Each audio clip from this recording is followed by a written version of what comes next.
కొందరు కష్టాలు వస్తున్నాయని దేవునికి దూరంగా వెళ్ళిపోతూ ఉంటారు.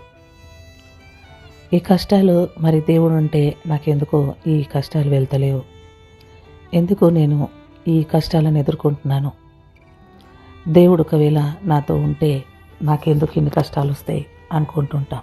అందుకే మన కష్టాల్లో మనం ఎప్పుడు దూరం వెళ్ళిపోతూ ఉంటాం.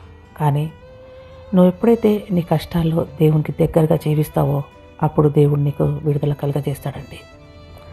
యోసేపు జీవితంలో చూడండి, ఆయన పైన ఎన్నో నిందలు వచ్చాయండి, ఎన్నో కష్టాలను ఎదుర్కొన్నాడండి.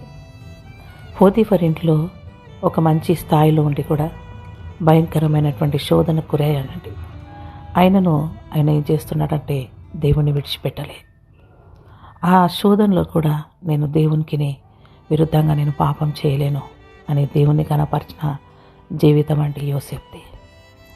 నీ కష్టం వచ్చిందా, దేవుని కనపరచు. నువ్వు బాధను ఎదుర్కొంటున్నావా, దేవుని మహిమపరచు. నీ సమస్యలలో నువ్వు ఇంకా దిగజారిపోతున్నావా, ఇంకా దేవుని కనపరచు. దేవుడు తప్పకుండా నీ కష్ట నష్టాలను తొలగించే దేవుడు ఆయన. యోసేపు జీవితాన్ని కూడా గమనిస్తే ఆయనకు వచ్చిన శోధనను బట్టి ఆయనను తీసుకెళ్లి చెరసాలలో వేశారు. దేవుడు ఆయనను విడిచిపెట్టలే.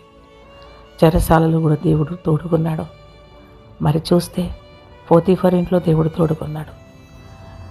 ఆయన ఎప్పుడైతే ఆ కష్టాల్లో కూడా దేవుని ఘనపరచడం మహిమపరచడం నేర్చుకున్నాడో ఆయన జీవితాన్ని దేవుడు మార్చగలిగాడు. మరి నీవు కూడా దేవుని ఘనపరిచినప్పుడు నీ జీవితం కూడా మార్చగలుగుతాడు. హల్లెలూయా. చూడండి, ఆ దేవుడు ఘనపరచడమే కాకుండా ఒక మంచి స్థాయిలో నిలబడడానికి దేవుడు కృప చూపించాడు. ఈరోజు నీవు అదే కష్టం గుండా వెళ్తున్నావా, శోధన గుండా వెళ్తున్నావా? దేవుడు యోసేపుని నిలబెట్టిన దేవుడు నిన్ను కూడా నిలబెడతాడు.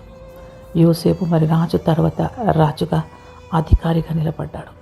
ఆయనకు వచ్చిన కష్టాలను ఎదుర్కొన్నప్పుడు, ఆయనకు వచ్చిన కష్టాల్లో దేవుని మహిమపరిచినప్పుడు, ఆయన ఉన్నటువంటి ఆ శోధనలో కూడా నేను పరలోకానికి విరుద్ధంగా నేను పాపం చేయను, దేవునికి విరుద్ధంగా నేను పాపం చేయనని ఎప్పుడైతే దేవుని కనపరిచాడో మరి దేవుడు ఆయనను కృప చూపించి ఆయనను ఒక గొప్ప స్థాయిలో నిలబెట్టాడు. నిన్ను కూడా ఒక గొప్ప స్థాయిలో నిలబెట్టడానికి ఆయన ఇష్టపడుతున్నాడు. నీవు మరి దేవుని ఘనపరచగలుగుతున్నావా, కీర్తించగలుగుతున్నావా, దేవునికి ఘనత చెల్లిస్తున్నావా, దేవుణ్ణి ఇంకా మహిమపరచగలుగుతున్నావా? ఈరోజే నేర్చుకో.